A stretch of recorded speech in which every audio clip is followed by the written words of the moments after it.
నమస్తే, welcome to our channel. వివేక హత్య కేసులో ఇప్పటి వరకు వరుసగా సాక్షులు మృతి చెందడం ఒక ఎత్తైతే ఈ రోజు మరో కీలక ఘటన జరిగింది. ఈ కేసులో నిందితుడిగా ఉన్న సునీల్ యాదవ్ నాకు ప్రాణహాని ఉందంటూ సంచలన వ్యాఖ్యలు చేస్తారు. మరి ఆయనకు ఎవరితో ప్రాణహాని ఉంది, ఇవన్నీ కూడా తెలుసుకునే ప్రయత్నం చేద్దాం. దీన్ని పూర్తిగా విశ్లేషించడానికి మనతో పాటుగా ఉన్నారు senior journalist doctor Vadlamani Kanakadurga madam. Madam నమస్తే. నమస్తే అండి. మేడం, మనం చూసాము గత 6 ఏళ్లుగా కూడా వివేక హత్య కేసు నడుస్తూనే ఉంది. మరి వరుసగా సాక్షులు కూడా మృతి చెందడాన్ని మనం చూసాము. మరి ఈ రోజు చూసుకున్నట్లయితే సునీల్ యాదవ్ కీలక వ్యాఖ్యలు చేశారు. నాకు ప్రాణహాని ఉందంటూ ఆయన వ్యాఖ్యలు చేశారు. ఎవరి నుంచి ఈ ప్రాణహాని ఉండుండొచ్చు, ఒకవేళ ఈ సునీల్ యాదవ్ దస్తగిరి మాదిరే అప్రూవర్ గా మారితే ఎవరి మెడకు ఉచ్చిబూయిస్తుంది? అప్రూవర్ గా మారతాననే సునీల్ యాదవ్ చెప్పారు.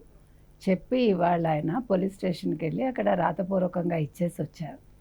వచ్చాక నేను పేర్లు అవన్నీ కూడా న్యాయస్థానంలో చెప్తాను, ఎందుకంటే బయట ఇప్పుడు నేను చెప్తే నాకు ప్రాణహాని ఉంది అని ఆయన ఇండైరెక్ట్గా అవినాష్ రెడ్డిని అన్నాడు. ఎందుకంటే అవినాష్ రెడ్డి యాక్చువల్గా ఆయన అన్నది ఏంటంటే, ఇప్పుడు మీరు చెప్పినట్టుగా నిందితులను తీసుకున్నాం అనుకోండి, మొత్తం 8 నిందితులు. కాకపోతే ఈ 4 నిందితుల్లో ఒకళ్ళు దస్తగిరి అయితే, ఇంకోళ్ళు సునీల్ యాదవ్ అయితే, 3వ వ్యక్తి కృష్ణయ్య అయితే, 4వ వ్యక్తి గంగాధర్ చనిపోయాడు. సో మీరు ఇంకొక విషయం ఏం మాట్లాడాడంటే, ఆయన హత్య అనే సినిమా తీశారు, సినిమాలో 4 నిందితులను చూపించారు, మొత్తం 8 నిందితులు, 8 కూడా అవినాష్ అనే అతని పేరు కూడా ఉంది అన్నట్టుగానే చెప్పాడు ఒకటి. రెండోది, హత్య సినిమాలో మా అమ్మగారికి వివేకానంద రెడ్డికి సంబంధం ఉందని చూపించారు, మా అమ్మని వేధిస్తున్నారు, మానసికంగా హింసిస్తున్నారు. ఇంకొకటి ఏంటంటే, అవినాష్ వైసీపీ యూత్ అని ఒక యాప్ ఉంది సోషల్ మీడియాలో, అందులో మా అమ్మని ఇష్టానికి ట్రోల్ చేస్తున్నారు, అసహ్యంగా మాట్లాడుతున్నారని. ఇప్పుడు మీరు ఇక్కడ తీసుకోవాల్సిన అంశాలు ఏంటంటే, ఒకటి సునీల్ యాదవ్కి ప్రాణహాని. ప్రాణహాని ఎవరితో ఉంటుంది? ఖచ్చితంగా అవినాష్ రెడ్డితోటి ఉంటుంది. ఎందుకంటే దస్తగిరి ఆ రోజు మాట్లాడాకే కదా కదిరిలో ఒక గొడ్డలి కొనడం జరిగిందని కానీ, అది గొడ్డలి పోటని కానీ తెలిసింది. అదేవిధంగా ఈ సునీల్ యాదవ్ అనేవాడు, ఇతను కూడా మరి గొడ్డలి పోటు వేశాడా, ఏం చేశాడు అనేది అతను నోరు విప్పితే బయటకు వస్తుంది. అంటే ఇప్పుడు కృష్ణయ్య కూడా అప్రూవర్గా మారితే బై ఛాన్స్, అప్పుడు మొత్తం కథ అంతా క్లైమాక్స్కి వస్తుందా? లేదు, అతను చెప్పినట్టుగా ఇంకా 4 ఉన్నారు అన్నాడు కాబట్టి అవినాష్ ఎలాగా నోరు విప్పుడా, మిగతా 3 ఎవరు? ఇన్ని సందేహాలు మనకున్నాయి. ఇంకొక విషయం మీరు కనుక ఆలోచిస్తే, వైసీపీ వాళ్ళ రాజకీయాలు ఎలా ఉన్నాయంటే, ఆడవాళ్ళని అడ్డుపెట్టుకుని, ఆడవాళ్ళని నిందించి, ఆడవాళ్ళని బూతులు తిట్టి, వాళ్ళ క్యారెక్టర్ అసాసినేషన్ చేసి, వాళ్ళని వీధికి ఇడ్చి, వాళ్ళని మానసికంగా హింసించటం వల్ల వాళ్ళు ఎవరైతే నిందితులు కావచ్చు, సాక్షులు కావచ్చు, లేదు వాళ్ళకి కావలసినట్టుగా వాళ్ళు ఉండడం కోసం వీళ్ళు ఈ పన్నాగాలు పన్నుతున్నారు. ఎందుకంటే ఇవాళ మీరు వాళ్ళ అమ్మగారిని తిడుతున్నారు అని అంటే, ఇతను 39 నెలలు జైల్లో ఉన్నాడు, మీకు తెలుసు. 2021 ఆగస్టు 2న అతను కడప జైలుకి తీసుకెళ్లారు, ఎక్కడ గోవాలో పట్టుకున్నారు అతన్ని. తర్వాత 2023 ఫిబ్రవరి 10న అతన్ని చంచల్గూడకి మార్చారు. 39 నెలలు ఉన్నప్పుడు నన్ను తోటి ఖైదీలంతా కూడా ఇబ్బంది పెట్టారు అని చెప్పాడు. ఇంకోటి, వాళ్ళ నాన్న కృష్ణయ్య చనిపోతే నేను వెళ్తాను అంటే వాళ్ళందరూ ఇప్పుడు ఏం తొందర అన్నారు. అంటే ఇతను ఎంత ఇంపార్టెంటో మీరు ఆలోచించండి. సునీల్ యాదవ్ అన్న వ్యక్తి బయటకు వెళ్తే అప్రూవర్గా మారిపోతాడని అప్పుడే వాళ్ళు ఆలోచించారా? అంటే ఆల్మోస్ట్ 3 సంవత్సరాల 3 నెలలు జైల్లో ఉన్న సునీల్ యాదవ్ బయటకు వచ్చాక ఇప్పుడు వాస్తవాలు అర్థమయ్యి, అంటే ఈ పార్టీ పని అయిపోయింది, వైసీపీ పార్టీ, వైసీపీ వాళ్ళు నన్ను రక్షించరు, నన్ను భక్షిస్తారు అనే భయంతో అతను ఇవాళ అప్రూవర్గా మారుతున్నాడా? ఒకటి తల్లి గురించి, ఒకటి తన గురించి, ఒకటి రక్షణ కోసం. ఇన్ని అంశాలు దృష్టిలో పెట్టుకుని నేను అప్రూవర్గా మారుతాను అంటే సెక్యూరిటీ ఇమ్మని అడుగుతున్నాడు. సో ఇప్పుడు సెక్యూరిటీ ఎంతమందికి ఇస్తారు? ఆల్రెడీ 40% పైగా పోలీస్ వ్యవస్థలో ఆల్రెడీ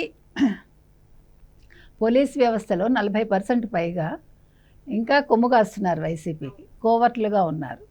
మరి ఇప్పుడు ఆ 40%లో మొన్న కొన్ని ట్రాన్స్ఫర్స్ అయితే జరిగాయి, కానీ అవి సరిపోవు. కొత్త రిక్రూట్మెంట్స్ చేసుకుని ఈ పాత వాళ్ళని, అంటే ఎవరైతే కోవర్ట్లు అనుకుంటున్నారో వాళ్ళని బదిలీ చేశాక అప్పుడు ఈ కేసు కంటే ఇప్పుడు కడపలో మొత్తం బదిలీలు జరగాలి. అంటే ఈలోగా ఆయనకి ప్రాణహాని ఉంటుందంటారా మేడం? అందుకనే కదా ఇప్పుడు దీని మీద ప్రభుత్వం దృష్టి పెడుతుందని మనం అనుకుంటున్నాం. ఇప్పుడు పోలీసులకు వెళ్ళి చెప్పారు కాబట్టి మరి ఆ పోలీస్ స్టేషన్లో ఉన్న అశోక్ కుమార్ అన్న ఆయన ఎంతవరకు సెక్యూరిటీ ఇస్తారు ఇతనికి, ఎంతవరకు నమ్మచ్చు అశోక్ కుమార్ని, ఇవన్నీ కూడా ఒక సందేహాలు అని. ఇటీవల కేబినెట్ లో కూడా చర్చ జరిగింది కదా మేడం, ఈ వివేక హత్య కేసులో వరుస సాక్షుల మరణాలపై.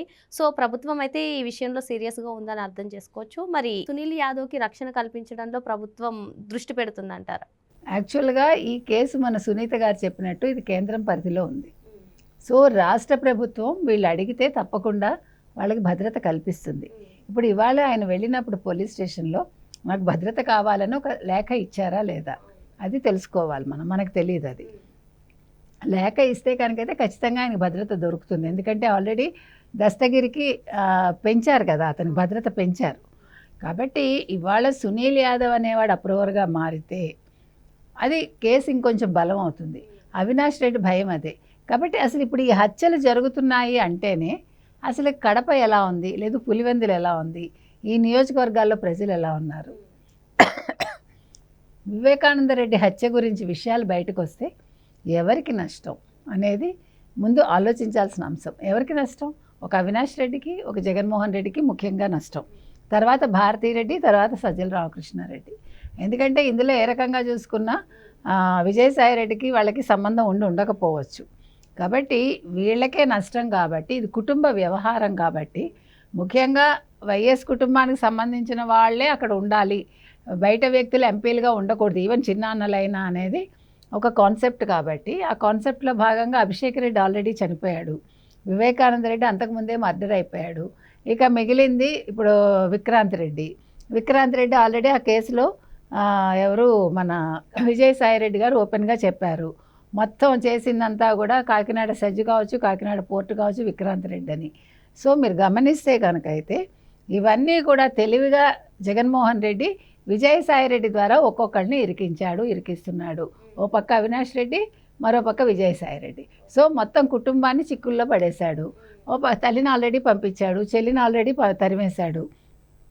కాబట్టి అంటే జగన్మోహన్ రెడ్డి ప్లాను సక్సెస్ఫుల్గా అమలు చేసుకుంటున్నాడు.